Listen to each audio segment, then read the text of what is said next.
आज हम आपको ऐसे चटोरे राजा के बारे में बताने जा रहे हैं जो सुबह उठते ही 150 केले और 37 किलो खाना खा जाता था। तो आइए जानते हैं भारत के उस चटोरे राजा के बारे में। इससे पहले आप हमारे चैनल को लाइक, सब्सक्राइब और हमारी वीडियो को शेयर करना ना भूलें। चलिए शुरू करते हैं उस चटोरे राजा की कहानी। भारत में एक से बढ़कर एक राजा हुए हैं। इनमें से कोई अपनी बहादुरी के लिए जाना जाता है तो कोई अपनी अय्याशी और शौक के लिए प्रसिद्ध है।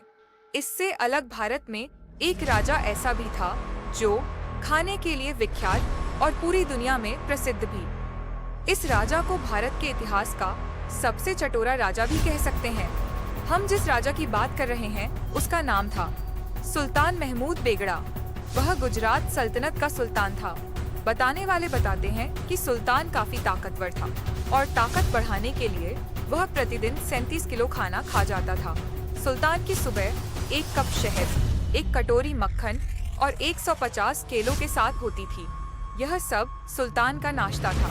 आज के समय में ऐसा नाश्ता करना शायद ही किसी के लिए मुमकिन हो। सुल्तान को खाने की ऐसी लत थी कि सोते वक्त भी उसके कमरे में खाने की बहुत सारी चीजें उसके सिरहाने रख दी जाती थी ताकि उसको किसी समय भूख लग जाए तो वह खा ले।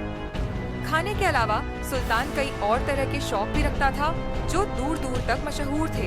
कहते हैं सुल्तान को रेशमी मूछें रखने का बहुत शौक था और इसी वजह से उसने अपने दरबारियों को भी लंबी मूछें रखने का फरमान सुना रखा था। ऐसा न करने पर वह उनको मौत के घाट उतार देता था। आपकी जानकारी के लिए बता दें कि सुल्तान महमूद बेगड़ा ने महज 13 साल की उम्र में ही गुजरात की सत्ता संभाल ली थी। महमूद बेगड़ा गुजरात सल्तनत के छठे सुल्तान थे। उनका शासनकाल 25 मई 1448 से 23 नवंबर 1511 तक रहा। महमूद बेगड़ा को गुजरात के सबसे शक्तिशाली शासकों में से एक माना जाता है।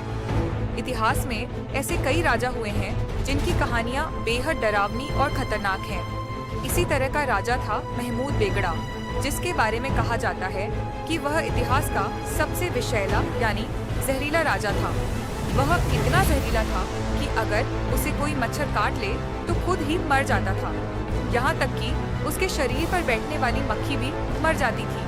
महमूद बेगड़ा पैदाइशी जहरीला नहीं था, बल्कि अपने दुश्मनों से बचने के लिए उसने बचपन से ही जहर खाना शुरू कर दिया था। महमूद बेगड़ा को लेकर कहा जाता है कि उसके शुभचिंतकों ने उसे बचपन से ही जहर देना शुरू कर दिया था ताकि कभी उसे कोई जहर देकर ना मार सके। हालांकि इसके कारण उसका पूरा शरीर, यहाँ तक कि उसका खून भी किसी आम इंसान या मच्छर मक्खियों के लिए विषैला हो गया था। उसे बचपन में मारने के लिए किसी ने जहर दिया था, लेकिन उसकी मौत तो नहीं हुई। इसके बाद से उसने खाने में जहर लेना शुरू कर दिया था। अबुल फत नासिर उद्दीन महमूद शाह प्रथम उर्फ महमूद बेगड़ा के बारे में यह भी कहा जाता है कि वह अपने आसपास के लोगों को डरा कर रखने के लिए और अपने दुश्मनों को भयानक दिखने के लिए वह अपनी दाढ़ी और मूछें बहुत लंबी करके रखता था। अपने खास रहन सहन और वेशभूषा की वजह से वह भयानक भी लगता था। कहा तो यहाँ तक जाता है कि उसके तमाम दरबारी भी उसी की तरह की वेशभूषा रखते थे ताकि सब एक से बढ़कर एक खतरनाक लगे। ऐसी ही रोचक जानकारी पाने के लिए जुड़े रहिए हमारे चैनल सच्ची बात अच्छी बात के साथ और हमारे चैनल को सब्सक्राइब और वीडियो को लाइक और शेयर करना ना भूलें।